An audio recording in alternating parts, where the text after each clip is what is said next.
அல்லாஹ் சுப்ஹானஹு வ தஆலா சூரா மாயிதால நிறையவே யூத கிறிஸ்தவர்களை பற்றி சொல்கிறாங்க. அவங்க தங்களுடைய உறுதிமொழியின்படி அவங்க வாழ்க்கையை வாழலை என்று சொல்கிறான். சூரத்துல் மாயிதாவோட 14வது ஆயத்தை நீங்கள் பார்க்கலாம்.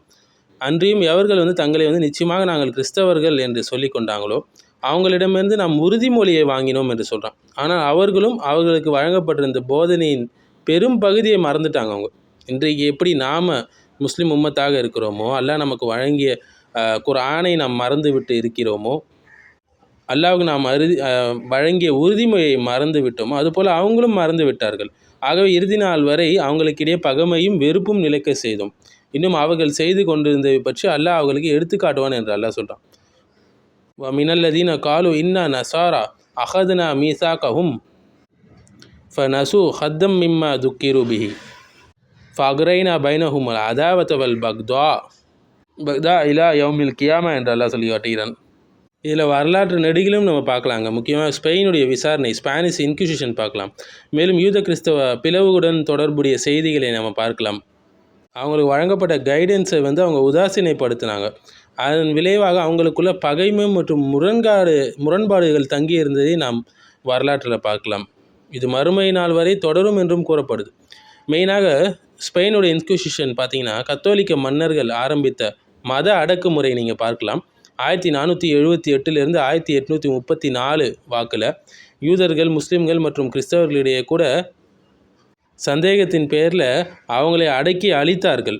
கட்டாய மதமாற்றம், மேலும் சித்திரவதை, கொலை, இது போன்ற விஷயங்களை கையாண்டாங்க. இறை நம்பிக்கையின் பேரில் இதையெல்லாம் அவங்க செய்து வந்தாங்க. மேலும் யூத கிறிஸ்தவ பிளவுகள் மத்தியில் பார்த்திங்கன்னா கத்தோலிக்கர்களாகட்டும், அவங்களுக்கு எதிராக புரொட்டஸ்டன்ட் என்று சொல்லுவாங்க, மத யுத்தங்கள் நடந்தது. 30 ஆண்டுகள் போர்கள் நடந்தன. ஸோ யூதர்களை அடக்குதல் கத்தோலிக்கர்கள் இதில் செய்து வந்தாங்க. கல்வியாளர்களையும் அறிவியலாளர்களையும், ஃபார் எக்ஸாம்பிள் கலீலி, இவங்களெல்லாம் கடும் சிரமத்தை கொடுத்து வந்தார்கள். இது எல்லாமே நம்ம படித்த வசனத்தில் கூறப்பட்ட பகை, வெறுப்பு என்பவற்றை அவை உணர்த்துகின்றன.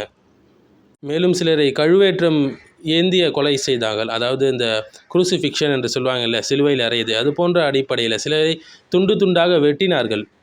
இப்படியெல்லாம் சிரமங்களை கொடுத்து கொண்டார்கள். அவர்கள் மத்தியில் இந்த வெறுப்பின் காரணமாகவும் பகைமையின் காரணமாகவும். முஸ்லீம்களுக்கு இது ஒரு எச்சரிக்கையாக இருக்குது. அல்லாஹ்வுடைய உடன்படிக்கை விட்டு விலகாமல் இருக்கணும் முஸ்லீம்கள். அப்படி விலகினார்கள் என்றால் பகை, வெறுப்பு, ஜனநாயக அடக்குமுறைகள் இது எல்லாமே அவர்கள் மீது கட்டவிழ்க்கப்படும். அவர்கள் சரியாக அந்த உறுதிமொழியை பேணவில்லை என்றால்.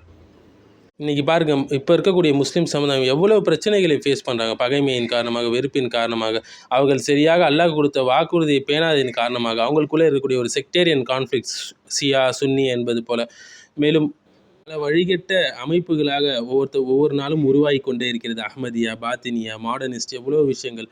மேலும் அவர்களுக்குள்ளே நடக்கக்கூடிய போர்கள், இஸ்லாமிய நாடுகளுக்கு மத்தியில் மார்க்கத்தை ஒரு பாலிடிக்ஸ்க்காகவும் மேலும் அதிகாரத்துக்காகவும் பயன்படுத்துவது. குர்ஆனின்படி நாம் வாழ்க்கையை வாழவில்லை என்றால் இந்த இழிவுகள் எல்லாமும் நம்மை விட்டு நீங்காது. அல்லாஹ் பாதுகாக்க வேண்டும்.